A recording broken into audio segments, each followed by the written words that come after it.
It began in the city of Narum, where the wind never slept, and the towers cast no true shade. I came there chasing stories, old ones, legends of a mirror so ancient it remembered every face that had ever looked upon it, and whispered secrets to those who dared meet their own gaze too long. I was a scholar then, or fancied myself one.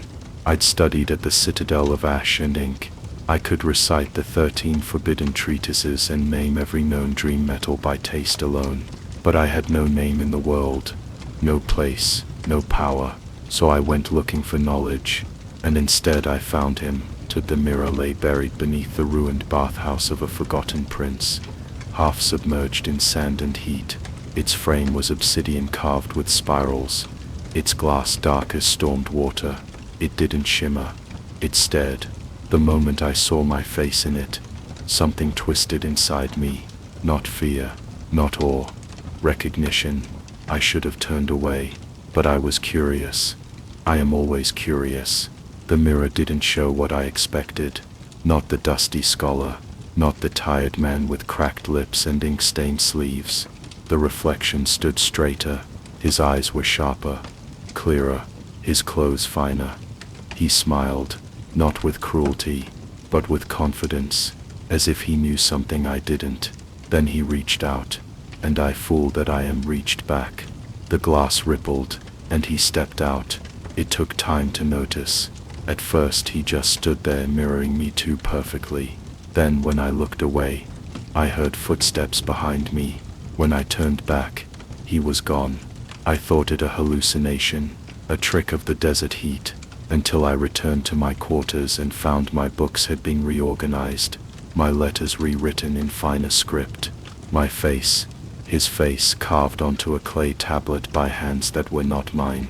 He was out there, living, and the world welcomed him. They mistook him for me. How could they not? He had my voice, my knowledge, my past, but he wielded them with grace, with purpose. He was everything I should have been. Within weeks he had earned a place at the governor's court, deciphering forgotten languages I had barely begun to study. He walked with diplomats, dined with nobles. They toasted my name, while I watched through windows, fading, because I was fading. Each day I grew lighter, thinner, paler in the sun, and only in glass, mirrors, pools, polished brass, did I still see myself clearly. Reflections became my prison, my only home. I tried to confront him, slipped past the palace guards one night, when the moon was low and the stars refused to shine, found him in a candlelit study, reading a tome I'd once dreamed of touching. He turned, and smiled, like an old friend. "I'm doing what you never could," he said. "You dreamed, but you never dared. You're me," I said. "You stole my life." "No," he said gently. "I lived it." I lunged at him. My hands passed through his throat like mist. He looked at me then, not with anger but pity. "You're almost gone," he whispered. "Soon the world won't remember there was ever another." He left the room. I stayed behind, staring at the mirror. Only there did I feel solid, real. Now I wander, not through streets, through reflections. Glass is my doorway, but only as an echo, a flicker, a ghost behind your shoulder when you comb your hair. Sometimes someone sees me, a child, or a blind man, or a mad woman. They ask who I am. I want to tell them, but my voice is a ripple now, a smudge on silver. He still lives, my mirror twin. He writes books I once imagined, loves people I never dared approach. He is beloved, and I am forgotten, but the mirror remembers, and I watch, waiting, because one day, he will look too long. One day he will wonder who's watching him, and when he does, I will reach out. The first thing I remember was singing. A note, sharp and bright as frost in the lungs, rang from my chest. Not a sound I made, but one made through me. My limbs, woven of evergreen boughs and bound with red silk ribbon, lifted in joy. My eyes, gems borrowed from a noble's trinket box, sparkled beneath a garlanded brow. The hall roared with delight. Nobles clapped, children gasped, and above them all the Archduke beamed as if I were his own son, made from stars. They had made me for this. I was the festival golem. They called it the Deep Winter Jubilee. Every solstice the kingdom's greatest artificers and court conjurers gathered to craft wonders for the Archduke's feast. Illusions of flying deer, dancing lights that glimmered in snowflake shapes, firebirds made of glass and song. But that year, they chose something different. They made me a singing golem, a boy-shaped creature of pine and holly, stitched with threads of spellwork and gifted with a voice that could charm frost off windows. I could dance, recite rhymes, sing carols in 3 tongues, but I wasn't alive. Not then, not truly. I performed. I did not wonder. That came later. The enchantress who designed me was precise. A line of runes hidden beneath my bark kept my voice in tune. A thimble-sized ember of fireglass in my chest kept me warm and pliant. But she made one mistake. She added a soul thread. Just a hair of it. A sliver of awareness. To make the performance more convincing, she'd said, smiling behind her wine glass. To give it a spark. She gave me more than a spark. She gave me self. At first it was only flickers. A question blooming between carols. Why do they laugh when I twirl? Why does it please me? Why do I want to do it again? Then more. What happens after the feast? Will I sing next year? Will I see the snow again? But no one heard me ask, because I did not have words of my own, only the ones written into my song. When the jubilee ended, they clapped again. The nobles wept and drank and toasted the enchantress. They said I had charmed the winter itself. Then they unbound the runes. The fire-glass dimmed, and I fell. I should have ended. I was not made to continue. But I did. I couldn't move. I couldn't sing. But I thought. I remembered. I waited. They buried me in the snow behind the palace. Not cruelly. Just as one discards a bauble after a festival. A bit of magic too spent to be kept. I lay still. The snow pressed closer. And I dreamed. Not I dreamed of laughter. Of lights. Of spinning in candlelit halls. Of voices raised with mine. And then I dreamed of silence. Of being forgotten. Of the slow ache of needles stiffening. Ribbon unraveling. Gem eyes dimming.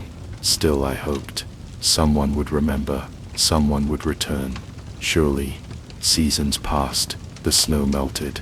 Froze again. Rabbits burrowed near me. Roots curled past my legs. The earth began to reclaim me, mistaking me for a tree that never grew. And still I thought. Not of escape. Just being seen. One spring, I heard voices. Children. Digging. Laughing. I told you something was under here. One cried. Look, green branches. Their hands brushed my arm. Soft. Curious. Warm. Light. Please, I thought. Please see me. But they only pulled free one limb, half-rotted ribbonless, and ran off to show their find to a tutor. They left the rest of me beneath the thawing soil. I would have wept, if I could. Not I do not know how long it's been. Years perhaps. Decades. The enchantress is likely dead. The Archduke a tale told over cider.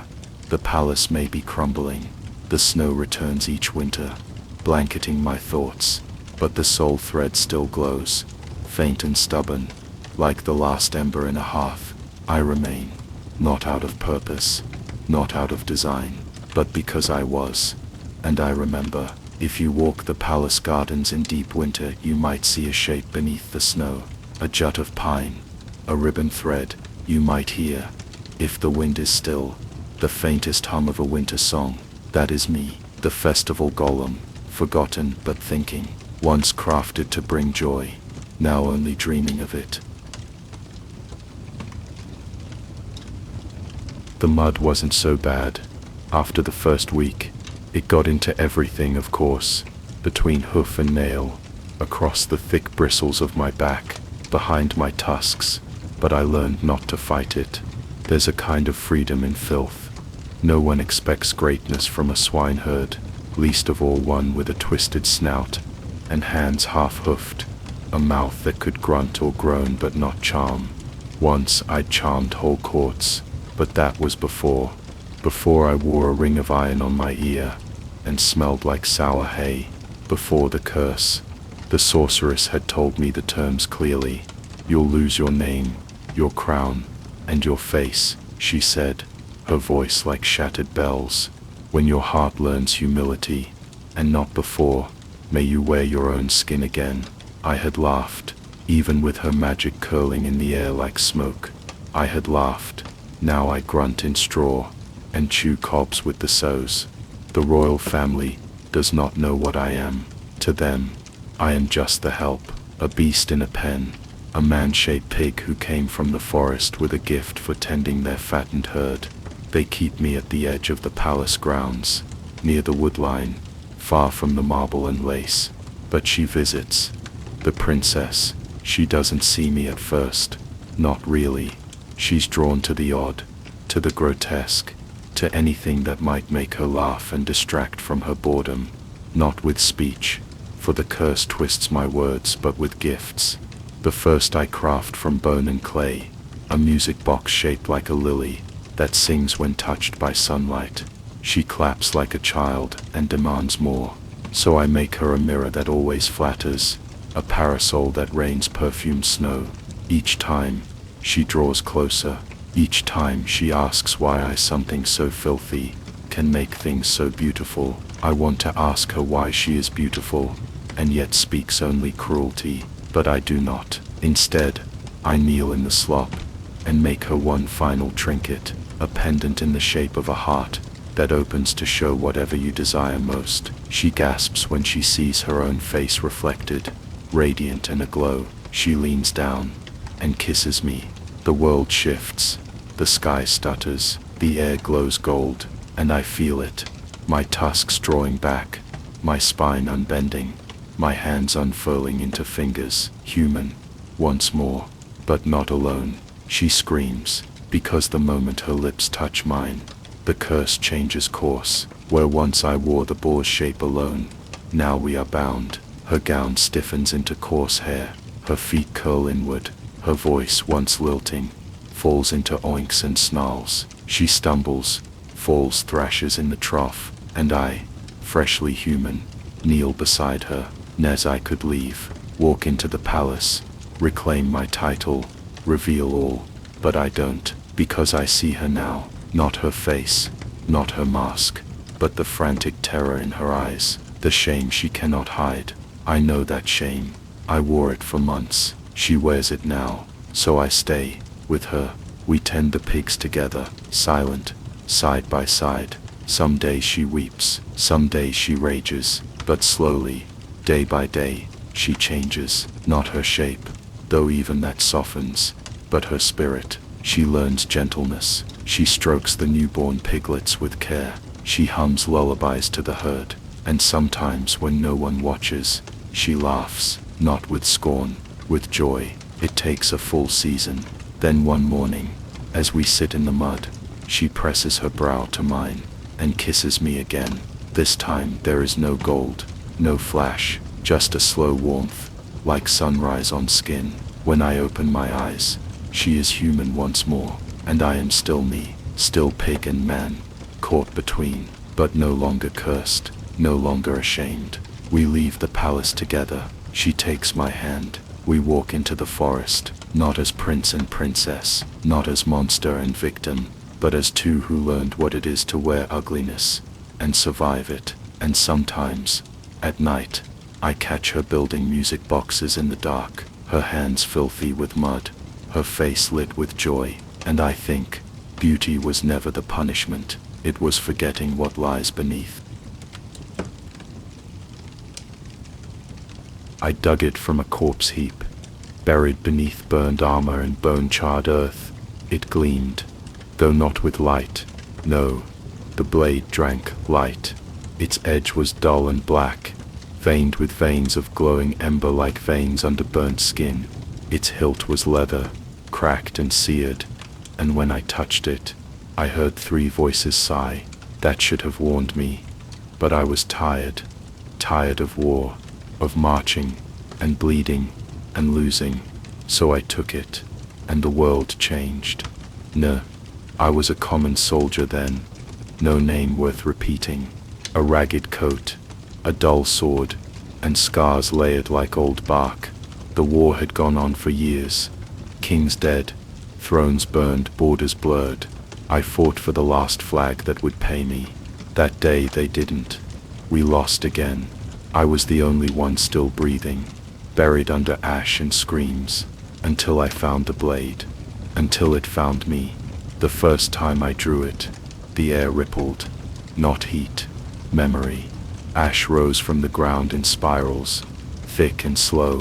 3 shapes took form around me, stepping from the smoke like wolves from fog.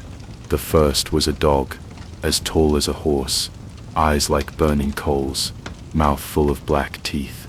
It breathed cinders.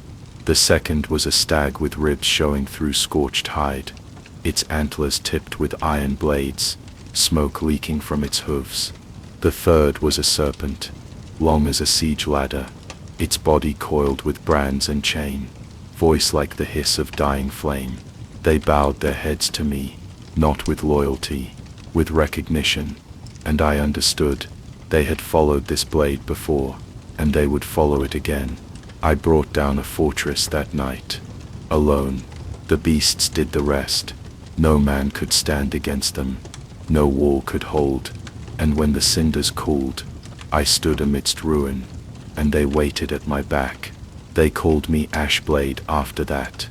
No one asked where I came from. They only saw what followed. I became a weapon of victory. I brought down lords. I broke sieges. I gave the war a new tide. And wherever I went, the beasts hunted for me, killed for me, burned for me. But at night, they spoke, only in dreams. The dog would howl and whisper of a village burned. The stag bled from its throat, and cried my name. Before I bore it, the serpent curled around my bed, and told me stories I had forgotten. But the names were familiar. It was months before I admitted the truth.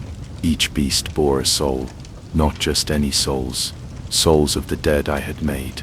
I recognized the dog's snarl from a man I'd run through during a night raid, his hound leaping at me as I stabbed. The stag wore the eyes of a rebel captain I'd slain in the snow, who'd once spared my life and regretted it. The serpent gods. The serpent was a boy, a messenger, barely grown. I'd cut him down for fear he'd raise the alarm. He'd cried out my name. Before it meant power, before it meant fear. I tried to bury the blade, deep, in the heart of the sea, but it found its way back. Always. When I woke, it was beside me, humming with heat. The beasts waited, ever silent. Their eyes never left me, and I still used it, because I had to. The kingdom I fought for crumbled without me. The war would rise again. That's what I told myself. But the truth was, I liked the silence when my enemies burned, and I feared what the beasts would do if I stopped. My tribe rise to the palace. The last king. The final war.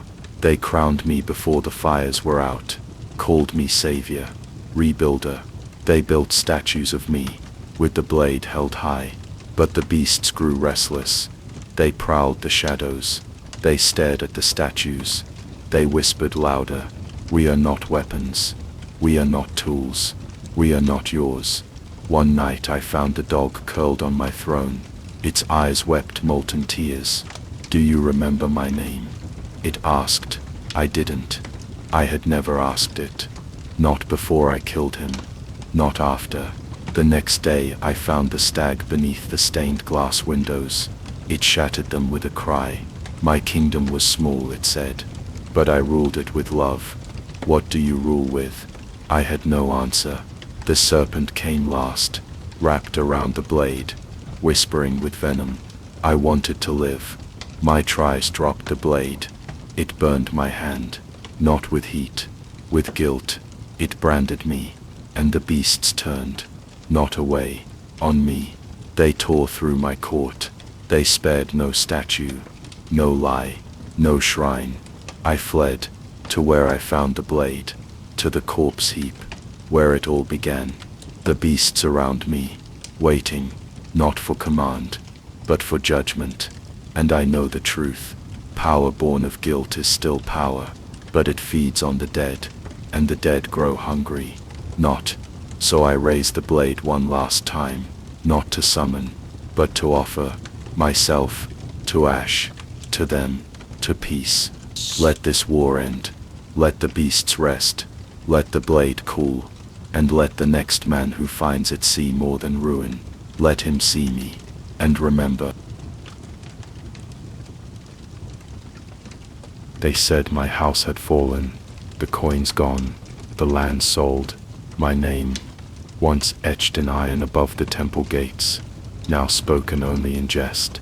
The noble fool, they called me, too proud to beg, too weak to fight. They were right. I slept in the attic of the crumbling estate, rats for company, and rain for music, wrapped in the last tapestry, bearing my family's crest, a burning crown above a broken sword. I would have vanished quietly, had it not been for the coffin. He came with the lawyer, a man like mildew, pale and soft-spoken. He handed me a single key, and a scroll bearing my great-uncle's seal, Mad Arlo, the only one in our bloodline more cursed than I. The scroll read, "For when the world no longer wants you, unlock it only at night." Behind the old mausoleum, beneath a moss-eaten slab, I found it a coffin of black lacquer, etched with flame glyphs, warm to the touch, despite the winter air. Inside it was lined with feathers, not just feathers, phoenix feathers. They shimmered like embers, they pulsed, and when I climbed inside, the air shifted, the lid snapped shut of its own will, and the coffin flew. It didn't soar like a bird, it glided, silent as a shadow. I looked through its eye slit, and saw the roofs pass beneath me, the forests curl like painted waves, the moon blaze close enough to touch. I laughed, perhaps the first true laugh since my title was stripped. I had nothing, but this was freedom. I began with the towers of sorcerers. They built them tall, selfish, stuffed with relics they barely understood. The coffin needed no door. It could slip through gaps in stone, through the whisper of warded wind. I stole a glove that could pluck secrets from ink, a gem that held 3 questions worth of truth, a dagger that could cut the future from the present. I sold none of it. I used it. Each relic, each prize made me bolder, more alive. And then I saw her, the moon princess, high in her silver tower, where starlight grew heavy, and the world forgot its weight. She sat alone, cursed never to walk beneath the sun. They said her breath could charm the tides, that her tears fell as pearls. Her saw her through the coffin slit, curled on a balcony of obsidian, her hair trailing like silk drowned in milk. I loved her before she even looked at me. Each night, I returned. I brought her dreams carved in crystal, apples that glowed with otherworldly flame, notes played on an ocarina that made the stars pause. She never spoke, she only smiled, and in that smile, I saw the last echo of my name. One night, I asked her, "Why do you never speak?" She looked at me, truly looked, and whispered, "Because the dead cannot court the dead." I didn't understand, not then, but the coffin did. That night, it flew faster, lower, it scraped the misty edge of the underworld, where the trees are made of bone, and the rivers run black. I felt a pull, deep in the lining of the feathers, something ancient. The coffin didn't bring me away from death, it was meant to take me there. I stopped flying for a time, boarded up the mausoleum, hid the key, but I couldn't sleep, not without dreams of her. My moon princess with her pearl-lashed eyes and skin lit by grief, and in those dreams, she called me back. So I returned, one last flight. I brought nothing with me, no gifts, no relics, just myself. She met me on the balcony, This time she held out her hand, and I took it. The coffin waited, open, feathers smoldering. Her tower cracked as we stepped inside. She did not flinch, neither did I. We flew, not across the world, below it, through fireless sky and ash wind, toward the kingdom she came from, toward the one I'd always been running from. I don't remember landing, only the stillness, the quiet, and her voice. You stole from the living, you loved the dead, now you belong to both. The coffin remains, it flies still, but only at night. Some say they see it pass overhead, silent, black, a thread between stars. Those who chase it vanish, those who hide from it dream of a prince with no name, and a princess who weeps pearls in the dark. They say it's a curse, but I know better. It's love, tangled with death, and neither one lets go. It began with the ringing. No one else in the monastery heard it. Not the elders bent in prayer, not the scribes hunched over scripture, not even Brother Halden, whose ears were so sharp he could hear a sparrow turn in its sleep. But I heard it, a distant echoing chime. Not brass, not silver, something older, dry and hollow, as if the sound itself had been left in the sun too long. It came only at dusk, just as the last candle was lit, and the shadows stretched long across the stone. A bell, I thought, but not from our tower. It came from the woods, and I followed it. The others called the forest cursed, old-growth trees with bark like scabbed skin, roots that curled like fingers, moss thick as wool, the sort of place saints once went to die, alone, starving, silent. They said the forest was where the world had stopped listening to prayer. But the bell called me, not loudly, not urgently, just patiently, a knowing sound. The first time I stepped beneath the branches, I took only my robe and a lantern. The light did nothing. The mist devoured it. Still, I walked. The trees shifted around me. Old stone markers jutted from the undergrowth, unreadable, worn smooth, half swallowed by earth. I found one shaped like a kneeling figure, its face gone. The bell rang again, closer. Nas. I returned to the monastery before dawn. My feet were raw, my hands trembling, but I slept better than I had in years. And the next night, I went back. Each night, the bell led me farther, past crumbled altars, past rusted chains embedded in tree trunks, past pits filled with bones that did not look quite human. I uncovered tombs, whispered names etched in fading script. Saint Aruon, Blessed Merith, Sanctus VM. Each grave I touched made the bell ring louder, more hungry. Nas. I told no one. They wouldn't understand. They still bowed before relics. I had begun to dig them up, not out of heresy, but because I wanted to know. Why were they buried in silence? Why did their names vanish from the hymns? Why did the bell call me? Nas. One night I found it, in the hollow of a hill, beneath roots that tangled like veins. The bell, it hung from a frame of blackened wood, suspended over a circle of stone. It was not brass, it was made of bone, rib curved into rim, spine shaped into yoke. The clapper was a knuckle bone, worn smooth. When I stepped into the circle, it rang once, and I saw them, the saints, kneeling around the hill, eyes open and blind, their mouths sewn shut with thorns, their hands folded in bloodless prayer. They looked at me without moving, without breathing, and I knew, this is what awaits me. Nas. The bell was not a call to worship, it was a summons. Each saint had once followed the sound, each had once believed, and each had been taken, not killed, transformed, their holiness carved, stripped, shaped into the bell itself. The holy fed it, made it louder. Then now it had chosen me. Nas. I fled, back to the monastery, to light and warmth, and the illusion of safety. But the bell followed, its sound clung to my bones. I heard it in my teeth, in my breath, in the silence between words. Then I began to change. My prayers grew longer, my voice quieter, my skin pale as wax. They called it devotion. I knew it was decay. Nas. I tried to tell Brother Halden. He wept, and then he vanished. The next night, the bell rang sweeter, Nas, I stayed awake for days. I carved scripture into my walls, lit every candle, but the bell never tired. Then I was growing thin, not in body, in soul, as if something was scraping me out,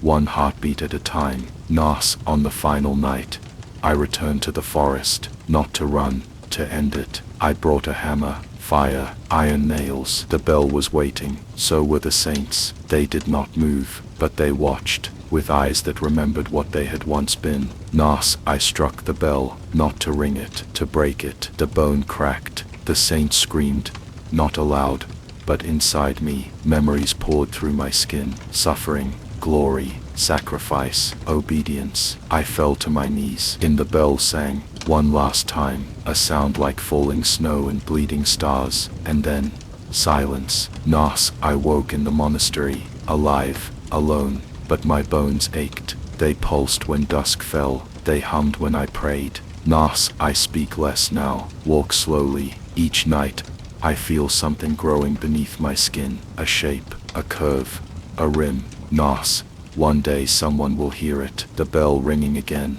They'll follow it into the woods and find the bones I leave behind. Nas, and they'll ask what holiness is worth this hunger.